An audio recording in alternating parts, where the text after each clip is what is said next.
Telugu digital media network లో political కేటగిరీలో number 1 కేవలం 72 గంటల్లో 1,50,00,000 వ్యూస్ పైగా popular TV network. Andhra Pradesh editors association chairperson అధ్యక్షులు కృష్ణరాజు గారికి, అలాగే వేదికను అలంకరించినటువంటి పెద్దలకి అందరికీ నమస్కారాలు.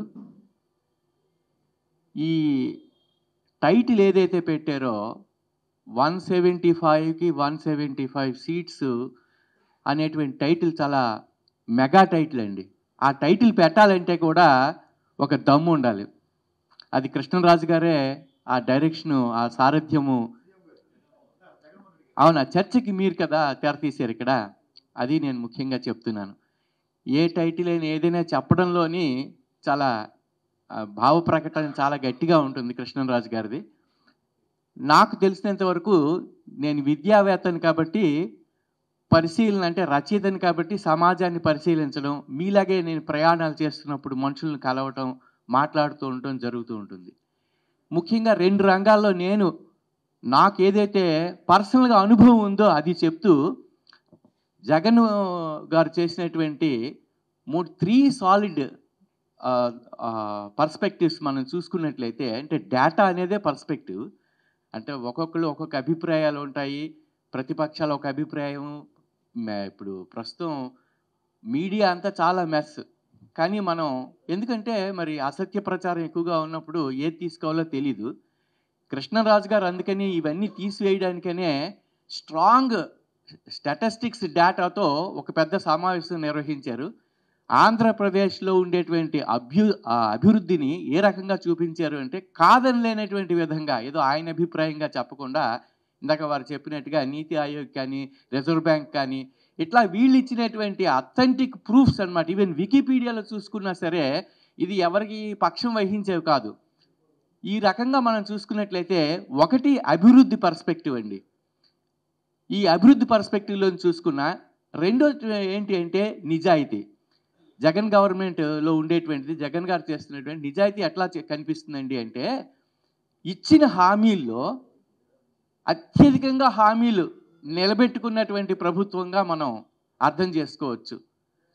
ఇప్పుడు స్టాటిస్టిక్స్ అంతా చెప్తూ పోయినట్లయితే ప్రతి వర్గంలోని ఆల్రౌండర్ అంటారు కదా, కపిల్ దేవ్కి ఆల్రౌండర్ అని ఉంది. గవాస్కర్ గుడ్ బ్యాట్స్మెనే కానీ ఆల్రౌండర్ అని తెచ్చుకోలేదు. కానీ ఈయన జగన్ గారు ఆల్రౌండర్గా పేరు తెచ్చుకున్నారు. ఎందుకంటే మహిళలకి తీసుకున్నా సరే, మహిళలకి చేసినటువంటిది ఒక 50% నామినేటెడ్ పోస్టులో వాళ్ళకి ఇవ్వడం కావచ్చు, ఆశా వర్కర్లకు జీతాలు చక్కగా ఇవ్వటం కావచ్చు, యానిమేటర్లకు కావచ్చు, ఈ రకంగా మహిళాభివృద్ధి చూసినా. అలాగే ప్రభుత్వం ఏంటంటే ఏ వర్గానికి కొమ్ము కాయకుండా ప్రతి వర్గాన్ని, ఇందాక ఆల్రౌండర్ అంటున్నప్పుడు మరి దేవాలయాలకు సంబంధించినటువంటి అనేక మార్పులు తీసుకొచ్చారు. ముఖ్యంగా ఎవ్వరు కూడా, ఈవెన్ ప్రతిపక్షం కాదండి, ఎవరైనా సరే జగన్ గారు చేసినటువంటి ప్రస్ఫుటమైనటువంటి సేవ ఎక్కడ కనిపిస్తుందంటే మనకి ఈ కరోనా టైంలో మనకు కనిపించింది. నిజంగా ఆయన లేకపోతే ఎంత డిజాస్టర్లోకి స్టేట్ వెళ్ళిపోయేదో. అంటే వార్ ఫుట్టింగ్ మీద చర్యలు తీసుకుని చాలామందిని నిలబెట్టారు. ఆ రోజుల్లో అర్చకులందరికీ, అర్చక స్వాములకి జీతాలు ఇప్పటికీ కూడా ఇస్తున్నారు. మరి అలాగే ఈ కాపు నేస్తం చూసుకున్నా సరే, మరి వాహన మిత్రాన్ని చూసుకున్న, నేత కార్మికులకు చూసుకున్నా సరే, నేత పని వారికి చూసుకున్న ప్రతి వాళ్ళకి కూడా తప్పనిసరిగా చేయూత సహాయం ఇస్తూ వచ్చారు, ఇప్పుడు ఇస్తున్నారు. అయితే సంక్షేమం గురించి కృష్ణరాజు గారు చెప్పారు. సంక్షేమం అనేటువంటిదే ప్రజలకు చేయవలసినటువంటి, అంటే ప్రాథమిక చికిత్సలా మనం చెప్పచ్చు. ఎందుకంటే అభివృద్ధి అనేటువంటిది కొంత టైం పడుతుంది. అభివృద్ధి తీసుకుని అభివృద్ధి ఫలాలు ఈరోజు చెట్టేస్తే రేపు పొద్దున్నే పండు వచ్చేది కదా. ఈ లోపున దాహం ఆకలి ఉన్నవాడికి ఏం చేయాలి? ప్రభుత్వం బాధ్యత కదా. అప్పుడు చచ్చిపోతే ప్రజలకు సరైన కనీస సౌకర్యాలు కల్పించడంలో ఈ జగన్ గవర్నమెంట్ అనేటువంటిది చాలా సక్సెస్ అయ్యిందండి. ఇప్పుడు సచివాలయాలు ఉన్నాయి. మనకి చాలామంది విమర్శలు చేస్తుంటారు క్యాపిటల్ గురించి, క్యాపిటల్ సిటీ గురించి. కానీ ప్రతి గ్రామంలోని మనకు ఒక క్యాపిటల్ సిటీ లాంటిదే. అంటే సచివాలయాలు ఉన్నాయి కదా, అక్కడికి వెళ్ళి మనం చేసుకునే పని నిర్వహించుకునేటువంటి ఫెసిలిటీ ఇచ్చారు. నేను చెప్పినటువంటి దాంట్లో నిజాయితీ, అచీవ్మెంట్స్ ఆల్రౌండర్గా నేను చెప్పాను. మూడోది ఏంటండి అంటే ట్రాన్స్పరెన్సీ. మీరు చూసుకున్నట్లయితే ట్రాన్స్పరెన్సీకి అత్యధికంగా పెద్దపీట వేసి ప్రతిదీ కూడా నెట్లో కనిపించేలాగా ఈరోజు ఏ పథకం ఏవైనా సరే మనకి ఇవన్నీ కూడా 175కి 175 తప్పకుండా ఈయన తెచ్చుకుంటారు అనేటువంటిది ఈ స్టాటిస్టిక్స్ డేటా ద్వారా చెప్తున్నాను. ఇలాగే ప్రజానాడి నేను ప్రయాణాలు చేయవలసి వచ్చింది ఈ మధ్యన. నేను 2 సార్లు వారు చెప్పినట్టుగా 2 సార్లు ప్రపంచ రికార్డు పొంది ఉన్నాను. తెలుగులో బిగ్గెస్ట్ వర్క్ 2,50,000 పదాలతోని 1,265 పేజీలు, ఒక 20,000 ఉపమానాలతో రాసినటువంటి ఒక పుస్తకం భారతవర్ష అనేటువంటిది. ఇందులో ఒక్క ఇంగ్లీష్ పదం లేకుండా 2,50,000 పదాలు రాసుకురావడం అనేటువంటిది మీరు ఆలోచించవచ్చు. అలాగే ఇంగ్లీష్లో కూడా ఒక వరల్డ్ రికార్డు పొందున్నాను. ఆ వరల్డ్ రికార్డు సానెటియర్ అని చెప్పి 200 సానెట్స్ 4 నెలల్లో రాశాను. నేను అనేక గ్రంథాలు రాశాను, 6 భాషల్లో మాట్లాడతాను. ఇవంతా ఎందుకు చెప్తున్నానంటే మన ప్రభుత్వం అంటే జగన్ గారి ప్రభుత్వము ఒక ముందడుగు వేసినప్పుడు, ఒకప్పుడు ఆంధ్రప్రదేశ్లో ఇంగ్లీష్ మీడియం అనేటువంటిది కేవలం ప్రైవేటు విద్యా సంస్థలకే పరిమితమై ఉండేది. అది మనందరికీ తెలుసు. ఇంగ్లీష్ మాట్లాడడం అంటే ఇంగ్లీష్ మీడియం స్కూల్ అంటే చాలా డబ్బులు, వ్యవహారం. చిన్న స్కూల్స్లో ఏమీ పెద్దగా స్టాండర్డ్స్ ఉండవు. పెద్ద స్కూల్స్కి వెళ్ళాలి అంటే బ్రాండ్ నేమ్స్ అలాగా. అటువంటి ఇంగ్లీష్ లాంగ్వేజ్ని తీసుకొచ్చి ప్రతి స్కూల్లోని ఆఫర్ చేసినప్పుడు ఏంటి అయింది?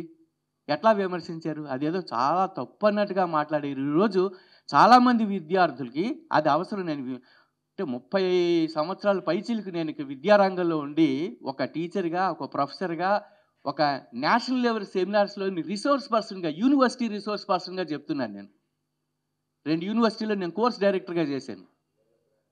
Nagarjuna university ISC international student సెంటర్లో నేను ఫారిన్ లాంగ్వేజ్ చెప్పినటువంటి వ్యక్తిని. ఎందుకు చెప్తున్నానంటే లాంగ్వేజ్ అనేటువంటిది అవసరం ఉంది. అక్కడ కూడా కన్ఫ్యూజన్ అనమాట. అంటే మాతృభాషను కూల్చేస్తున్నారు. ఎవరు మాతృభాషను కూల్చేయలేదు, చాలా చక్కగా తీసుకొచ్చారు. ఇది ఎవరైతే విమర్శిస్తున్నారో వారికి ఖచ్చితంగా నా ఎక్స్పీరియన్స్ ద్వారా కావచ్చు, లేదా మీరు చూసిన ఎక్స్పీరియన్స్ ద్వారా కావచ్చు, ఒక చెంపపెట్టులాంటిది. విద్యార్థులు అభివృద్ధి చెందకపోతే ఏంటవుతారు? ఆఖరికి వాళ్ళకి ఉద్యోగం కావాలి కదా చదువుకున్న తర్వాత.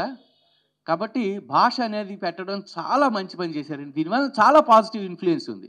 ప్రజలు ముఖ్యంగా తల్లిదండ్రులు కావాల్సింది అది వాళ్ళు కోరుకుంటున్నారు. వాళ్ళకి కావాల్సింది ఇవ్వకుండా నాకు ఇది కావాలి అని చెప్పేటువంటి ప్రజాస్వామ్యం ఎక్కడైనా ఉంటుందా? ఉండదు కదా. నీకేం కావాలో కాకుండా నాకు కావాల్సిందే నేను చెప్తానంటే ఎట్లా అవుతుంది? సెల్ఫ్ స్టైల్డ్ అయిపోతుంది. అది ఎవరు అంగీకరించరు. ఇది కాకుండా ఇప్పుడు ఇంకన్నా అడ్వాన్స్డ్ చెప్తాను. మీరు నిజంగా ఆశ్చర్యపోయేటువంటి సంఘటనే ఇది.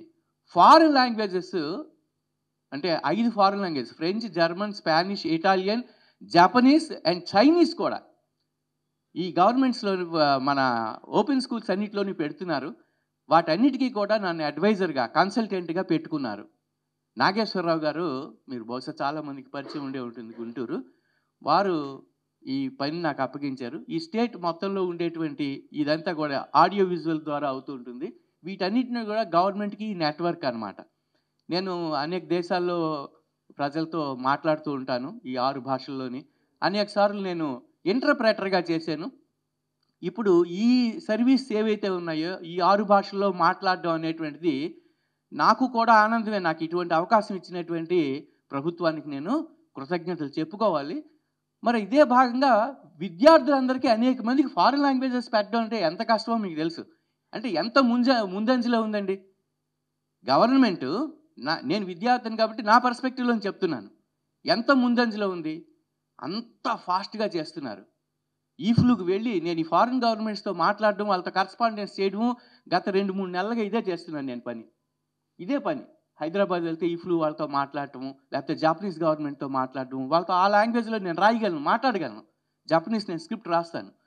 అయితే ఇప్పుడు ఏంటంటే అంతకన్నా అడ్వాన్స్డ్గా ఉండేటువంటి ఇంకొక సంఘటన చెప్తాను. ఈ పని కూడా చాలా ఆనెస్ట్గా చేస్తున్నారు వీళ్ళు. నేను ఏలూరు తీసుకెళ్లారు, ఒకసారి సమావేశాన్ని తీసుకెళ్లారు. ఈ ఓపెన్ స్కూల్స్లోని వాళ్ళకి టార్గెట్ ఏంటండి? వాళ్ళకి ఏమొస్తుంది చెప్తే? డబ్బులు ఖర్చు పెట్టి చేస్తున్నారు. ఎలాగ వాళ్ళని వృద్ధి చేద్దాం ఒక్క నిమిషం రెస్ట్ తీసుకోకుండా నేను చూసేట్టు చెప్తున్నాను.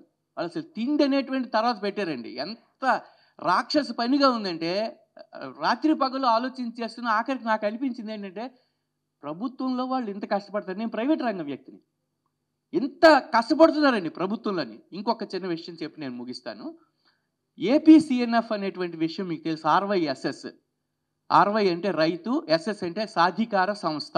రైతు సాధికార సంస్థ అనేటువంటిది గుంటూరులో ఉంది. మీకు తెలిసిన విషయమే ఇది. Andhra Pradesh centre for natural farming అంటే ఏంటంటే సహజ వ్యవసాయ పద్ధతులు. ఇది senior IAS officer Vijay Kumar గారు దీన్ని చైర్మన్, అధ్యక్షులుగా ఉన్నారు. అలాగే మన శ్యామ్యుల్ ఆనంద్ గారు ఐఏఎస్, అట్లాగే రామారావు గారు ఐఏఎస్, ముగ్గురు కూడా ఆయన సిఇఓ, చీఫ్ ఎగ్జిక్యూటివ్ ఆఫీసర్. ఇందులో నన్ను ఒక గవర్నమెంట్, ఏపీ గవర్నమెంట్కి ఇంటర్ప్రెటర్గా నియమించుకున్నారు. ఈ మధ్య కాలంలోనంటే ఒక వారం 15 రోజుల క్రితం జరిగిన విషయం చెప్తున్నాను. బెంగళూరు వెళ్ళాం. తాజ్లో అక్కడ ఒక సమావేశం జరిగింది.